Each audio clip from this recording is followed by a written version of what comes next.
So today we're looking at a few money mistakes to avoid in your 20s, and these are common mistakes that I feel a lot of us older folks can really relate to, and if we had a do-over, we would definitely do things differently the next time around. And this is a topic that I've been thinking about for a while now, and honestly, I don't even know why I'm just now getting to it, but better late than never. So hopefully you can learn something that can spare you years of financial recovery. So the first mistake is deferring repayment of a student loan when you don't have to. About a year ago, I did a video talking about some of my biggest financial regrets and mistakes, and one mistake I included on that list was deferring repayment of my student loan by several years, not because I had to, but because I didn't want to deal with the payment. But even though I was able to put the payments on the back burner and enjoy my money, what my young mind failed to realize at the time was that for every month and year that I did not make a payment, interest continued to accumulate. So by the time I did start making my payments, I owed several thousands more than my original balance. Now, provisions like deferment and forbearance are there for a reason. So if you can't afford your payment, by all means, take advantage of this help because it's going to keep your account in good standing until you're in a better place financially. However, if you can afford to start making payments shortly after finishing school, definitely consider doing this because one, you're able to build those payments into your budget before you take on additional expenses. Plus, the sooner you start knocking out your student debt, the sooner you can move on with your life. Another mistake is not having health insurance. I recently read that young adults have the highest uninsured rate of any age group, and among that group, it's the highest among those aged 26 and 27, which is probably due to the fact that if you're covered under your parents' plan, your coverage will typically end at age 26. And the reason for not having health insurance is pretty obvious. Even if you're fortunate enough to have your employer picking up some of the tab, the cost can still be high. So if you're young and relatively healthy, you might reason that you don't need it. But health insurance is something that you really can't afford to be without because it only takes one illness or medical emergency to bankrupt you. And I know what some of you are probably thinking. You're probably thinking that you don't have what you don't have, and I completely understand.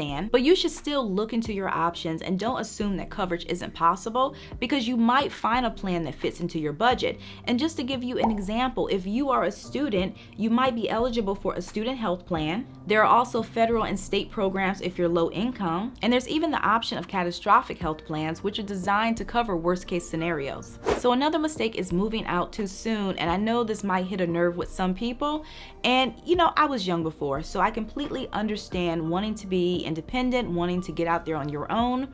But from a financial standpoint, if you can stick it out at home with your parents for a few more years after finishing school or after getting a job, it is definitely worth it. So if that is an option, maybe talk to your parents to see if you can make that happen. And I highly recommend using this time to really build a solid financial foundation because once you get out there on your own and you start paying rent and a mortgage and other expenses, it might become harder to hit some of your financial goals. What your parents charge in rent might be far less than what you would pay on your own, which means you could have more disposable cash to build a fully funded emergency fund, or you can use that money to really put a dent in your student loans or even start investing. Now, if there's no convincing you and you absolutely have to get out, maybe look into getting a roommate. At least that way you're able to split the household expenses so you're not carrying that whole financial burden yourself. Another mistake is not discussing finances with a significant other. Now, I realize that some people grew up in households where talking about money was taboo, or maybe your parents were secretive about finances,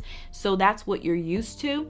But now that you are an adult on your own, you really have to shift your mindset and shake those bad habits, especially if you're going to be managing and merging your finances with another person. Till this day, money remains one of the biggest things that couples argue about, and oftentimes these arguments are due to poor communication, wrong expectations, and different money personalities. So it's so crucial to put aside all the uncomfortableness and have a real money talk, and not only to reduce arguments, but also to protect your finances, because If the other person is bad with money, trust me, that is need to know information before you merge your money with theirs. Another mistake is getting into credit card debt to keep up with your friends. Back in 2018, Credit Karma did a survey, and according to this survey, 39% of millennials admitted to overspending and even getting into credit card debt in order to keep up with their friends. Now, I'm not saying you should avoid debt altogether, but it is crucial to understand the impact of having too much debt,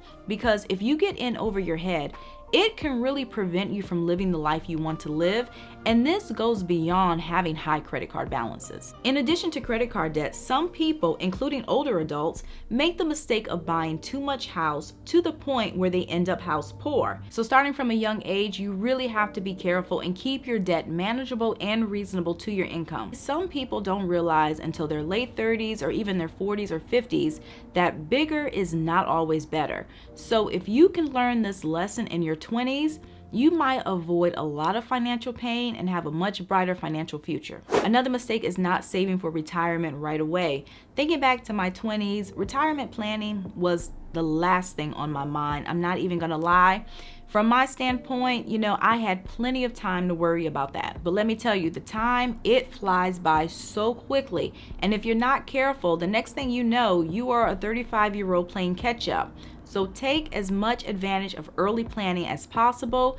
As soon as you can, contribute to a 401k or maybe open an IRA. Another mistake is not understanding how to manage credit. Now, credit cards are a useful tool for building your credit history, but they are only helpful if you use them responsibly. Yes, you get a gold star for making your minimum payment, but using them responsibly involves so much more, such as not maxing out your account and not carrying a balance from month to month. When you have high debt hanging over your head, especially credit card debt, you end up paying a lot in interest. There's the stress of worrying about the balance, plus your credit score takes a hit. So while it's okay to have a credit card as a young adult, especially if you're trying to build a credit history, make sure you're paying off your balance in full every single month, which of course involves only charging what you can actually afford. Another mistake is not learning how to cook. Now, I'm not going to tell you not to eat out, because you can absolutely enjoy food outside of the house and still be good with money and still be frugal.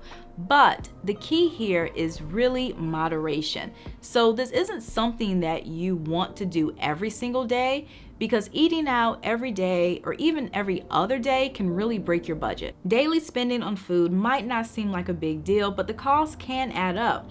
For example, $15 a day is about $105 a week, or $420 a month, and that's per person. However, if you learn how to cook and prepare your own food for breakfast, lunch, and dinner, depending on how much you eat and where you live, you might only spend $25 to $50 a week per person. And to drive home the point about moderation, even if you started cooking the majority of your meals at home, you could probably allow yourself 1 or 2 meals outside of the home per week and still spend less than $420 a month. Another money mistake is not setting financial goals. It is so important that you don't underestimate the power of goal setting, because goals, especially money goals, they can really keep you focused and help you make good decisions with your finances.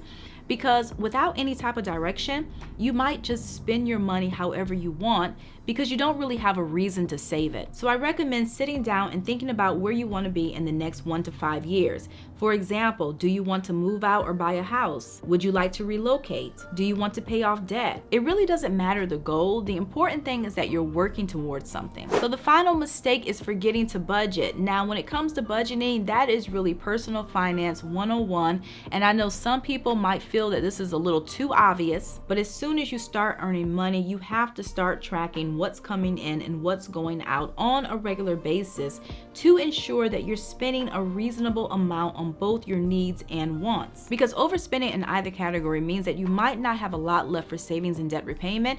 And the reason why you want to start early is because changing the way you manage money becomes a lot harder as you get older. So you really want to develop these good habits while you're young. Now, in the past, I've spoken about the 50-30-20 budgeting rule, where you basically spend no more than 50% of your after-tax income on needs, 30% on wants, and 20% on savings and debt repayment. repayment. Now, as far as coming up with a budget, this is a plan that you might consider using. And the reason why I like this one is because if you're able to keep your spending within the first 2%, that means you're always going to have money left over, which you can then use to pay off debt or to save.